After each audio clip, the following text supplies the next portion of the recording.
Well, we've made it to mid-June and we are now in peak housing season. I want to get right to the data. We're going to start with some May data to show you what happened last month. We're going to look at current trends here in June, interest rates, and a few headlines. But let's start with May. So this chart right here is May this year over May last year. If we look at total sales, sales are down just a little bit, about 2%. Listings are up almost 9%, 8.7%. And active listings, which is how many have not gone under contract, were up 17%. So we have just a lot more sellers than we had last year, but sales are actually down a little bit. So we have a little bit fewer buyers than last year. Withdrawals and expireds are also up 12%. And I expect that trend to continue as we get into especially the fall, because a lot of this summer inventory, if there aren't enough buyers, some of those sellers are just simply going to take their properties off the market. How's that impacting price? If we look at average and median sold price, so the average is down less than 1%, median's down about 2%. So the market is still softening, but we're not seeing it as aggressively softening as we did in the past few years. So this whole trend of Austin kind of peaking and correcting started about June 2022, and we are now in June 2025. So we're exactly 3 years into this. A huge correction the second half of 2022. 2023, we saw another pretty decent one. Then 2024, a little less. This year, a little less. All softening, but just softening less. So we're paying attention to that. Here is the median versus sold price in the market. So if I look at this chart here, if you look at the bars across the flat bars across the middle, think of that as your average. So typically the prices are going to rise in the spring, flatten in the summer, drop in the fall, mostly because of just how much activity is in the market. And so here we are in May 2024. It drops through the winter, stays a little below that average. It's now rising through the spring. And again, where are we seeing it peak off? It's starting to peak off April or May of this year, and probably going to drop at to or below that trend line. Pendings by month, and this speaks to, again, peak season. So when do we see the most buyers writing contracts? It's now.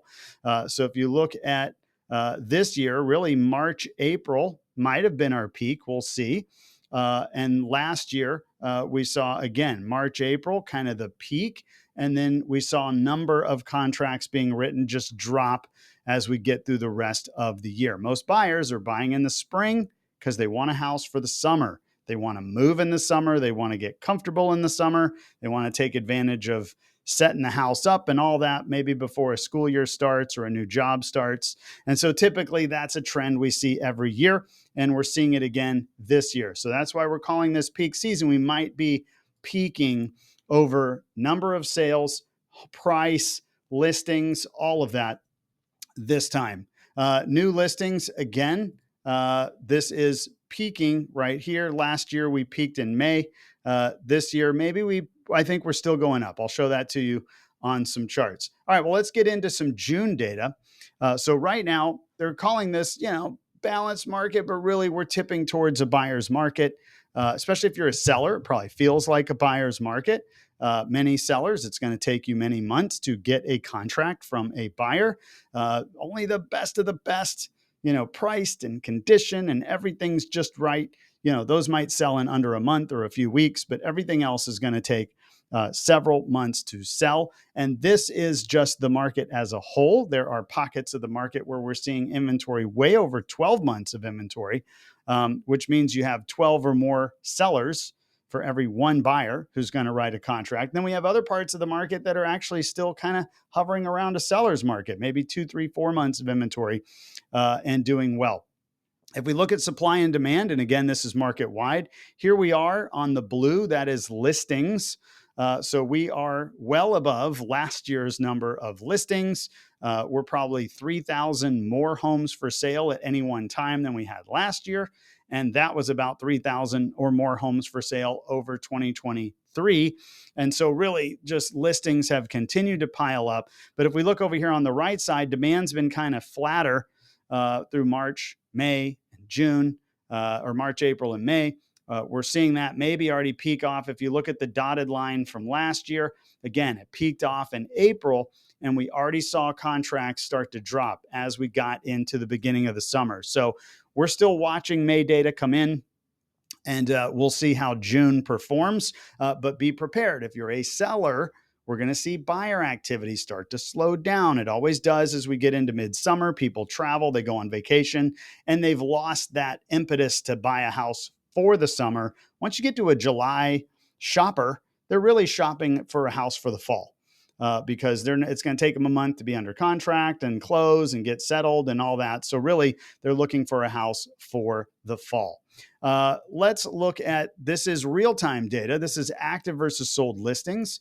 So again, last year, we've talked about this. We peaked at 13,724. Right now, we're at 15,164. So we just keep seeing it go up, but maybe we're starting to see that bell curve start to peak out. If I look back at May sales, we had just under 3,100 homes for sale, and we have over 15,000 for sale. So do the math. Obviously, we have 5 or 6 months of inventory, depending on where you're looking there. This is the sales price versus the list price ratio. What is this? So if you list your house for $500,000 and it sells at $500,000, well, you sold it for 100% of the list price, and that would be flat right here. If you got multiple offers and you sold it above your list price, maybe 2, 4, 6%. This was the pandemic where the averages of sales were way above list price. Crazy. That's probably, if we stretch this thing out over 10 years, that's the only time that would have blipped above 100%. But typically, when you have more inventory, you have more for buyers to look at. An average home is going to sell 1, 2, 3, 4, maybe 5% below list price. And so we're averaging about 2% below list price as a market, just to give you an idea how homes are trending there. Here's a quick look at mortgage rates. We've had a little reprieve, not much. There is so much volatility going on in the headlines and in the news. So this has always been a volatile number, but right now we're sitting around, let's call it 6.9. For an interest rate. Maybe if you're FHA, VA, get a little lower number there. And of course, this will depend a lot on your credit score, your down payment. So I would say, really, if you're a buyer, start working with your lender early and strategize how you can put offers together depending on how the rate's moving for you. Be prepared that by the time you get ready to write an offer, maybe this rate's back at 7. Or if you get lucky, it drops. But ideally, be prepared that it can always go up a little bit. And that way you're not buying at the top of your budget. Here are some headlines. This is Round Rock has got a new project that could bring over 1,000 homes to the city. This is just generally the outline of the project. But where is it? We're up here in Northeast Round Rock. This is Terra Vista right here. You got IKEA, University Boulevard. Georgetown's up here to the north. And so they're going to be in those pockets where we're still seeing land opportunities. And of course, a ton of amenities have been moving to the east side of Round Rock, Paloma Lake. I've got some clients there, got some clients in Terra Vista, got some clients in East Georgetown. So this area has just been booming. I think it's going to continue to boom. We've got the 130 toll road over there on the right side. And of course, Hutto is down here just off to the southeast of that. So that area, I think we're going to continue to see a lot of growth. If you are a seller right now, you're probably now competing with the most homes we're going to see in the market. I do expect we'll have fewer listings as we work our way into July, August, September, but we do have listings coming to market. The question is, are we going to start to see the buyers drop off? We're still seeing them hanging in there at the same numbers. When are we going to see buyer drop off? Usually that starts to happen in July, and we feel it.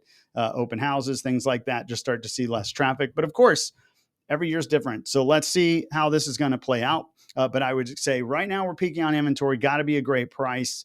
And really got to pay attention to who you're competing against, because buyers are going to take their time and they're going to go see a lot of properties before they decide, which means in their mind, there's a lot more homes up there that they're making a decision on.